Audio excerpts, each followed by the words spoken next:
My eyeballs just won't stop itching. Posted by Girl from the Crypt. I eased my finger under my eyelid, almost certain I was scraping the inside of the socket. The tissue of my eyeball seemed to bend and flex around my fingertip. I let out a soft sigh as the itching subsided, knowing it was just for a short moment, but ultimately trying to enjoy it as much as I could. "Is it the contacts again?" Lloyd asked from behind me. Upon turning around, I found him leaning in the doorway, a sympathetic look on his face. I nodded. "I just took them out, but it still hurts." "I don't know how you manage." He shrugged. "I've worn lenses for longer than you. Plus, I can get used to about anything." "Is it that bad?" He pushed off from the wall and walked towards me. I merely sighed in response. "Interesting fact, it might feel like your eyeballs are just itching, but it's actually the inside of the lid coming into contact with the lenses that causes the discomfort." "Oh yeah?" "That's what I heard, at least." "Anything I can do to help?" I held my arms out to him. "Comfort me?" Lloyd gave me an exaggerated groan. "You're impossible," he muttered, but he leaned in to hold me anyways. Lloyd and I moved in together because we had to. Job reasons. Neither of us would be able to live on our own in a place like this one, so we begrudgingly agreed to support each other. I don't think I even liked him at all before this. However, once spatial separation wasn't possible for us anymore, we were basically forced to get to know each other. And let's just say I'm glad he's my housemate these days. This dangerous new environment we have both been subjected to is a picture-perfect suburban neighborhood.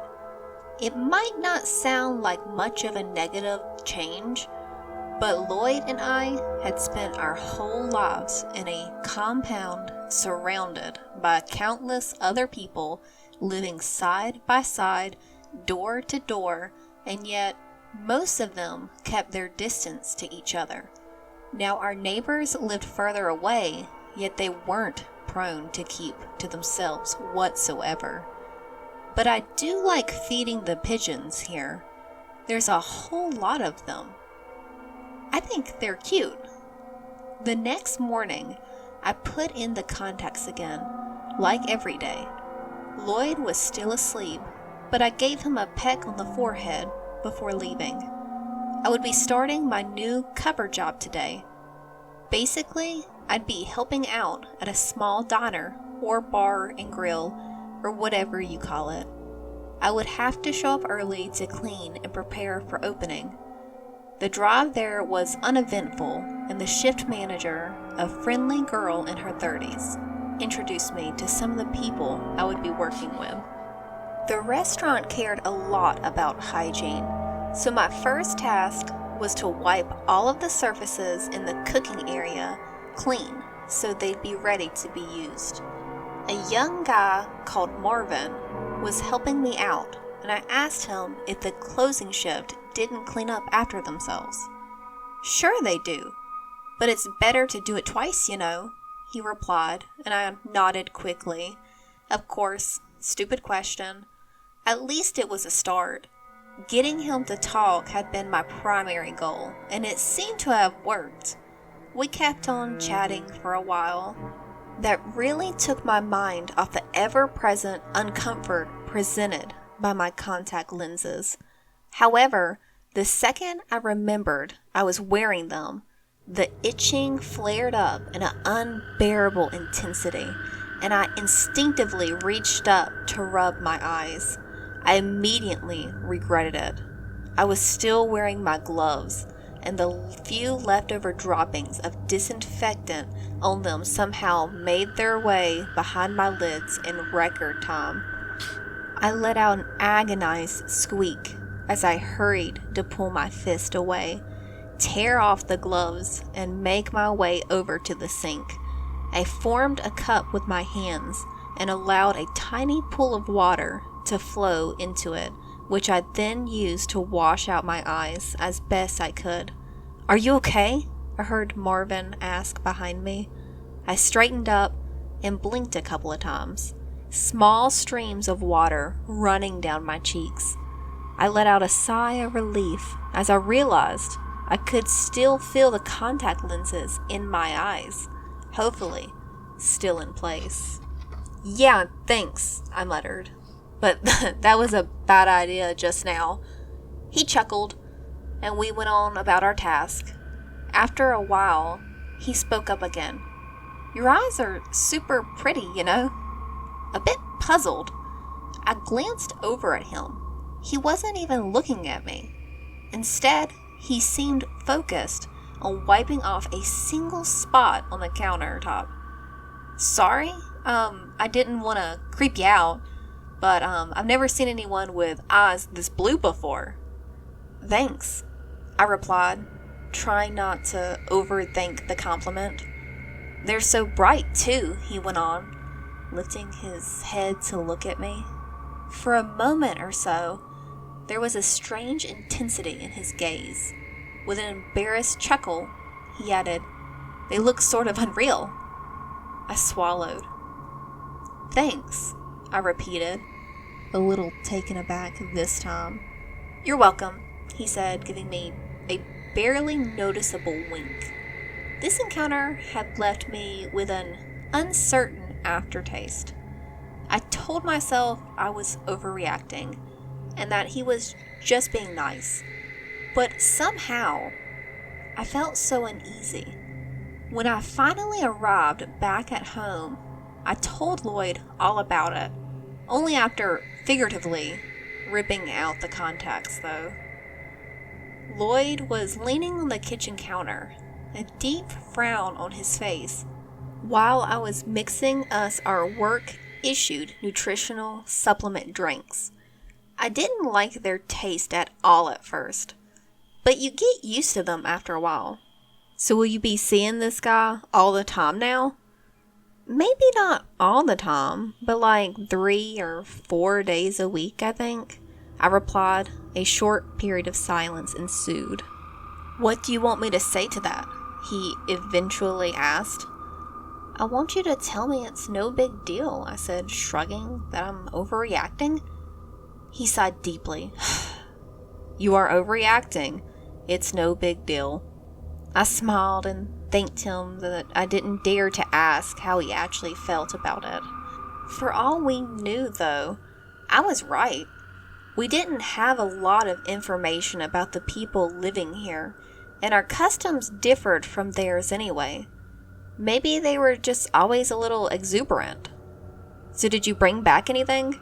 "Sure did," I answered, walking over to my handbag and reaching around in it before producing a crumpled plastic bag.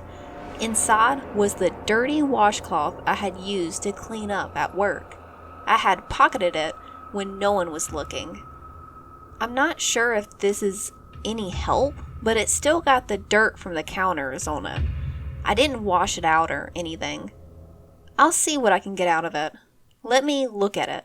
Then we can wash it, clean it, so you can take it back there. It's petty, but we need to be careful." I agreed and left him to do his business.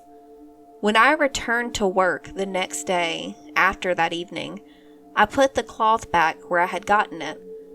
I started by emptying the trash bins in the bathroom. I had volunteered to clean up in there by myself so no one would see me going through the garbage cans. I actually found something useful. A piece of chewed up bubblegum wrapped in a bit of toilet paper. I finished it out quickly and wrapped it up in one of my latex gloves. I put a knot in it and stuffed it into my pocket before returning to my task. When I was done, I went to take the trash out through the back door. I nearly dropped the bag I was carrying when I found myself face to face with Marvin. I gasped, and he instantly took a step back, raising his hands apologetically. "Sorry, gosh, I'm sorry. I didn't mean to startle you. I was just gonna have a smoke." He pulled out a pack of cigarettes and held it out to me for show. I let out a sigh of relief. It's okay. My bad. I shouldn't have. I don't know. It's getting dark, and I know there's a fence around the backyard here, so it's still giving me some shady vibes, I stammered, readjusting my grip on the trash bags. Marvin chuckled. It's cool. Hey, let me give you a hand with that. He reached out for 2 of the trash bags before walking ahead to the largest dumpster and holding it open for me. After he dropped the ones I handed him inside, he turned around and wiped his hands on his pants. You get off soon, don't you? He asked. In an hour, I replied slowly.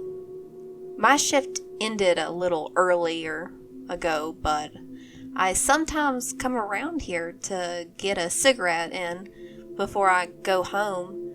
Would you like to do something when you are off? He asked. He was smiling, but there was this intensity in his stare again. I swallowed. The itch in my eyes flared up. I instinctively raised my hands to rub my eyes, but I didn't dare to press too hard, seeing as I didn't want to move my contact lenses, so I opted to simply jab the tip of my fingernail into the corners of my eyes. I'm sorry, but I can't. I need to get home right away afterwards. He frowned. No worries. Maybe next time? Sure, I'd like that, I told him. I forced a smile on my face. I could feel his eyes on me as I turned around and left. Coming home to Lloyd that night was comforting. He had cooked dinner, or at least he had tried to, and when we sat down to eat, I told him about my encounter. Do you still want me to say you were overreacting? He said softly. I shook my head. It's so weird. I should feel flattered, or at least, I don't know. He's polite. He helped me with the trash. He compliments me. Why am I scared of him? Look, what I didn't tell you yesterday is that you should listen to your gut. You know how we are. We're sensitive. If you have a bad feeling about this man, it's there for a reason. And even if it's not, you still don't feel good around him. So avoid him. Leaning back in his chair, he stared up at the ceiling. Do you have the phone number of any of your other coworkers? I nodded and he hummed. Call one. Ask if Marvin was actually into work today. I felt a lump form in my throat. I did as he advised me and called Miranda, a nice girl I'd shared a shift with on my very first day.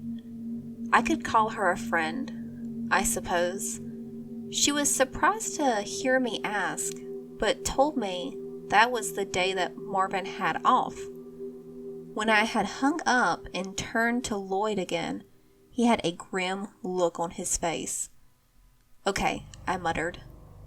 There could still be an explanation for this, you know. Maybe he swapped shifts with someone? It could be the most innocent thing, but I realized my palms were beginning to sweat.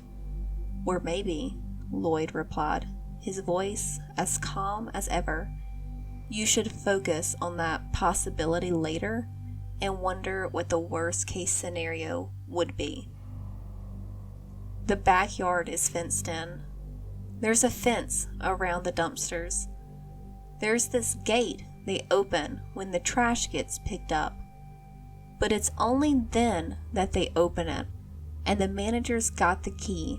So if Marvin wasn't in today, and he wasn't covering for anyone, well, I guess he could have gone in through the front and then out back. It's not illegal or anything. He does work there. Or he jumped the fence, Lloyd said. This is getting out of hand, I argued. This right here is overreacting. I'm sure he covered for someone.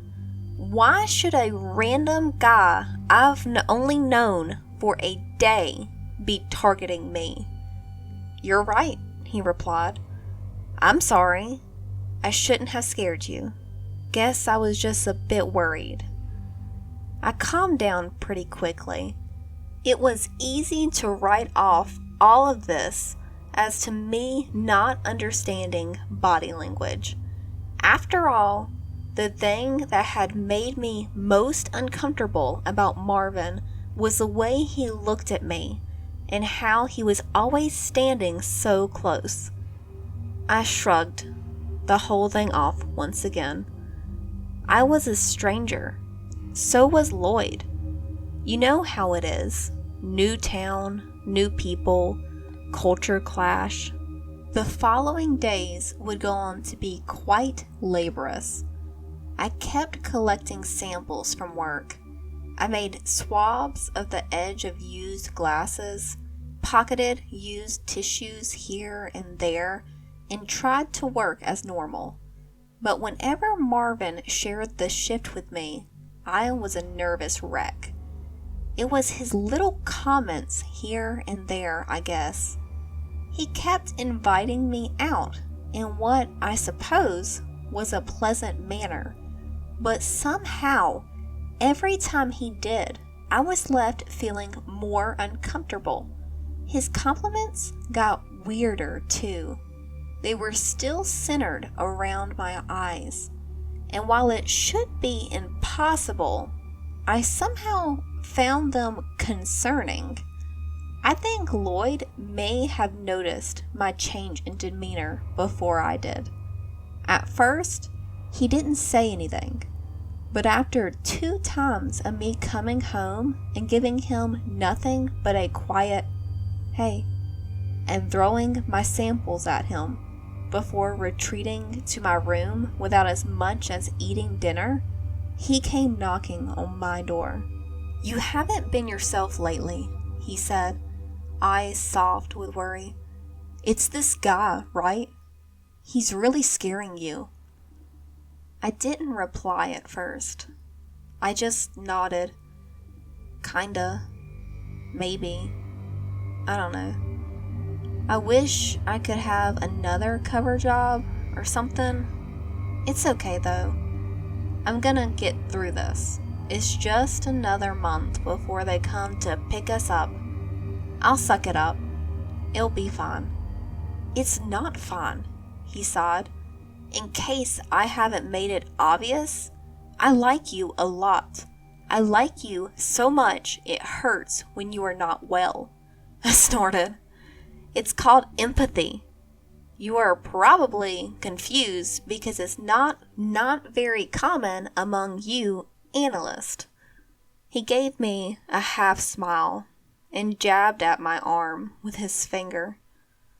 "I'd ask you to tell your manager or whatever, but I'm guessing that would draw some attention. And I won't lie to you. Chances of getting clearance for a different cover job are slim. I suppose we'll have to deal with this ourselves." Back then, I wasn't sure what he meant by that. But when I was working the counter alongside Marvin the day after that and saw him walk through the door, it dawned on me. He looked about as out of place as it could get. Everything about him was so bright. He looked like he was shining. His bleached blonde hair, the pale skin, and the light gray overcoat. The only thing out of place were the eyes, which looked just as blue as mine. There was nobody else waiting to be served at the time, and he came right up to us. Before he even said anything, I saw Marvin's face fall. Lloyd smiled and gave me a quick nod before turning to my coworker. Are you Marvin? He nodded, but despite his apparent confusion, he instantly turned to me. Yeah, do you two know each other? We do. As a matter of fact, I'm that thing. Lloyd frowned, fumbling for words. I'm auditioning to marry her, he eventually explained, looking mighty proud of himself. You mean you are her boyfriend? Marvin asked. Oh, that was the word. Yes. Anyways, she might not have been able to communicate this to you, but you are creeping her out. I am asking you on her behalf to leave her alone from now on. Man, did I? Marvin turned to face me. Somehow, the confounded look in his eyes made me feel like he was faking it. I'm sorry. You should have told me. Anyways, Lloyd went on, leaving me no time to respond. I'm here to pick you up. We need to get home this instant. There's been an emergency. I'll tell you about it on the way. I obediently took off my apron and walked around the counter to his side, apologizing to Marvin and pretending to be nervous as best I could. I could tell Lloyd made up the emergency thing, but something had to be wrong for him to suddenly remove me from work like that. Marvin's reaction was surprisingly careless. He told me he could handle the shift on his own and wished us luck. But even stranger, he followed us outside. You two look really alike, he called out. Yes, we are siblings, Lloyd answered over his shoulder. I stomped on his foot as hard as I could. He caught himself quickly. I was joking. He corrected himself. I don't know what you mean.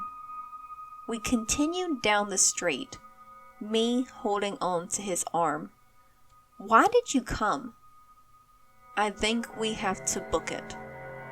You can't go back there. Something's off about this guy. He might be onto us. Yeah, you were certainly helping us stay low, I muttered. Siblings? Why siblings, of all things? I was working with what I had, he protested. You know, I'm no good at this. You are the mediator. It's okay, but I'm starting to think I really can't go back there now. What language is that? Both Lloyd and I spun around at the sound of that voice. There was Marvin, standing right behind us, still in his apron. I think my heart must have stopped for a moment. Why did you follow us? I yelled once I caught my breath once again. What language were you two speaking just now? He repeated. Stay away from us, I growled, ignoring Lloyd, who was pulling on my sleeve, urging me to move on. What language was that? He asked again. When Lloyd grabbed me by the arm and started to run, I let him drag me along. It's over, he panted after a few minutes. You are not going back there. Neither am I. I'll issue a distress call and demand a change in location as soon as we get home.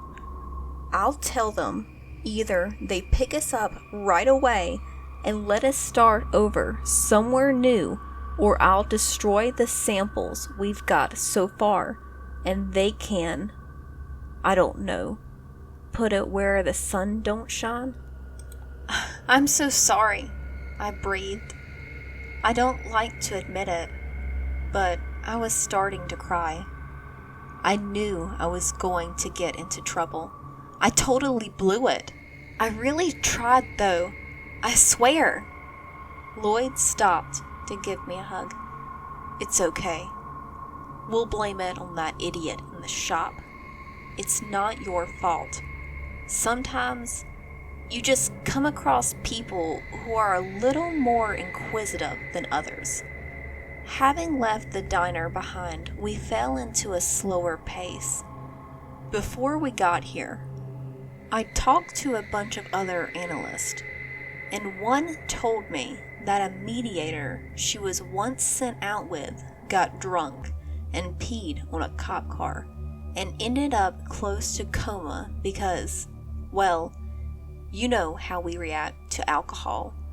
Long story short, the guy was obnoxious and raised about as much attention as you could, but they still got away with their cover intact. It's pure chance, really. And who listened in on other people talking anyway? That guy isn't right in the head. That calmed me down a bit. When we got home, I started packing up our things, except Lloyd's gear. He has all these fancy electronic devices that are super fragile, so I didn't dare touch them. I heard him talking to our boss in the room over while I was at work.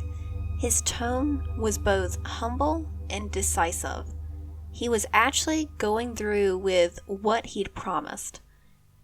Yes, ma'am. I do think it's necessary. As soon as possible. Can you send out a shuttle tonight? It's really urgent. The person in question has been displaying hostile demeanor. No, let me stop you there. With due respect, ma'am. If you need someone to blame, I'm your guy. I literally barged into her place of work today, and to be frank, I was very tactless. I would have never done so if it had been unwarranted. Of course, she endured this situation longer than she should have anyways. He paused for a little longer after that. When he answered again, he sounded pleased. That's a relief. And don't worry. I'm sure you'll find our results sufficient. We may have been forced to end this study early, but I won't call it a complete failure.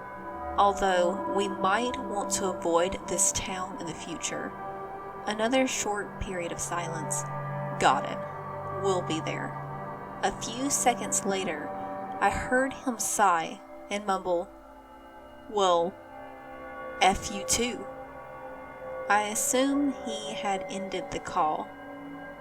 When he came strolling into the living room, he was smiling nonetheless. How'd it go? I asked. You heard, he replied lazily. She wasn't exactly pleased, but she didn't put up much resistance. Not like there was anything else she could have done anyways. Thanks for taking the blame, I said. Lloyd shrugged and looked away.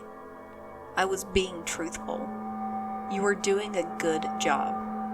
Anyways, the shuttle is going to pick us up at 4 a.m. on the drop-off side. Means we still have a few hours. Do you want to go around town and say goodbye to those pigeons you befriended? I felt a little conflicted about leaving, but I did want to go out one last time. Lloyd assured me he'd be fine packing up our remaining belongings. For one last time, I put on those contact lenses before heading out the door. I wandered the streets for a good few hours. When the sun started to set, I found myself in a part of town I was barely familiar with. I admit I was getting a bit nervous, so I instantly turned around and tried to find my way back. There seemed to be no one else but me outside at this hour. I had left my cell phone at home too. Otherwise, I might have looked it up, or called Lloyd for emotional support. After a bit of walking, I noticed something strange. Whenever I slowed down or stayed still for a short moment, there'd be steps ringing out somewhere behind me. At first, I thought it was something like an echo. The possibility of somebody following me was too unsettling to consider. However, I could not shake the feeling of dread creeping up inside me. More than once, I turned around to look at the street behind me, but I found it empty every time. Just once, I thought I saw a figure vanish behind a house. Still, I forced myself to stay calm. It was my nerves catching up on me, I told myself. I had a hard day after all. And then my eyes started to itch again. I stopped in my tracks and reached up to give them a good rub. But instead of offering relief, I felt a sharp sting. I let out a sharp hiss and pulled back immediately. I felt hot tears running down my cheeks. It had never hurt this much. I tried to blink, but I found that just opening my eyes caused them to burn. It was like someone was pouring bleach under my eyelids. I was too distracted to hear my attacker coming up on me, and when he grabbed me from behind and pulled me to the ground, I was too startled to even scream. My head hit the ground, and I let out a cry of pain, which was muffled by the hand I had suddenly found pressed over my mouth. Even in the darkness, I recognized the face hovering above mine immediately. Marvin was staring down at me. His stare was cold and calculative. My mind was racing. There weren't any houses around where we were, and even those I could see in the distance had their lights off. I struggled, trying to get up, but Marvin sat down on my thighs, straddling me and effectively keeping me from getting to my feet. My hands were still free, so I swung my fist at him. I missed his face by just a few inches. He reached behind his back and pulled out something that registered as a knife, and I felt the blade scraping the soft, vulnerable skin over my throat. I felt limp instantly. All I could do was look up at him, my vision blurry with tears. Somewhere in the back of my head, I wondered if my contacts were still in place. "Don't say a word," he uttered, his voice deeper and more rugged than I remembered. Slowly, ever so slowly, he removed his hand from my mouth. "I know what you are. You and your male." "We are not here to hurt anyone," I breathed. "Leave me alone, please." "You think I'm just going to believe you?" he asked, sounding both amused and weirdly distant. "You are not getting away with this. I noticed the contacts the second you walked in. Let's see how your eyes look without them. Why don't we? Put your arms behind your back." I considered disobedience, but the cold steel against my neck caused me to comply. Groaning, I twisted my arms into a painfully contorted position between my body and the hard ground. Marvin nodded in approval and pulled up his knee to press it down on my stomach. I squeaked as his weight added to mine and put even more pressure onto my arms. He took away the knife and placed it between his teeth before reaching out and pulling apart the upper and lower lid of my left eye. "Don't. Please let me go, please," I begged in a quiet, pathetic tone. He didn't respond.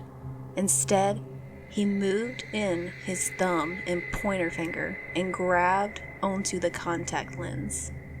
I squirmed beneath him as he squeezed it, its edges scraping the surface of my eyeball. I let out a cry of agony as he ripped it out, seemingly trying to make it hurt as much as possible. I was breathing heavily, tears running freely down my face. Marvin tossed away the lens and pulled out his phone. He pulled my lids apart once again and turned on his flashlight. The brightness was blinding, painful, but it was worth it, because for a short moment he shrunk back, shifting his weight. I took this chance to push myself up. This took him by surprise, apparently, because he fell back. My hands free, I reached out to grab the knife from his mouth. I hadn't thought I could make it, but I managed to yank it away from him, scratching the side of his face in the process. I staggered to my feet, backing off while holding out the knife in front of me. Despite my panic, I couldn't help but feel an odd sense of relief that this awful tiny little thing was out of my eye, even though it was just the one. I was thinking feverishly, trying to decide what to do. I couldn't let him go. He'd follow me, tear me down again.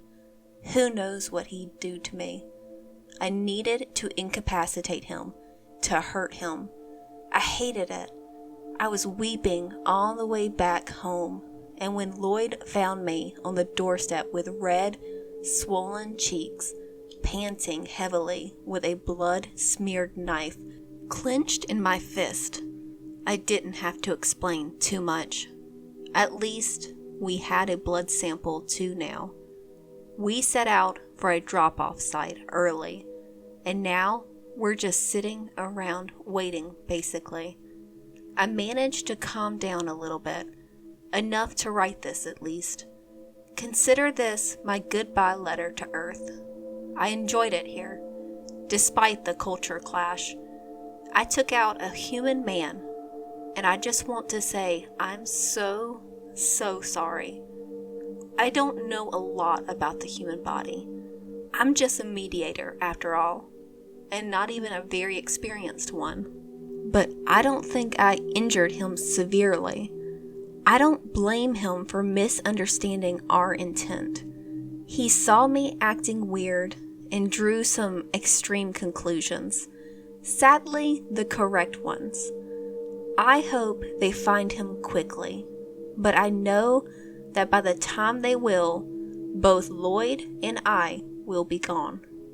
I don't think I'll get in trouble for writing this, especially since I'm going to throw away the phone they gave me for the study trip anyway.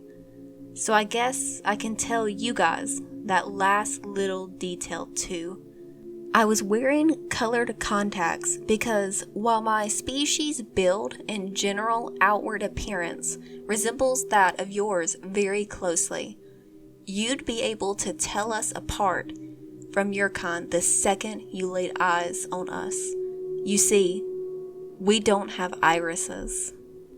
Thank you for listening to this episode of Spooky Halls. If you've enjoyed this video, please make sure to check out our other videos and to subscribe. Thank you and good night.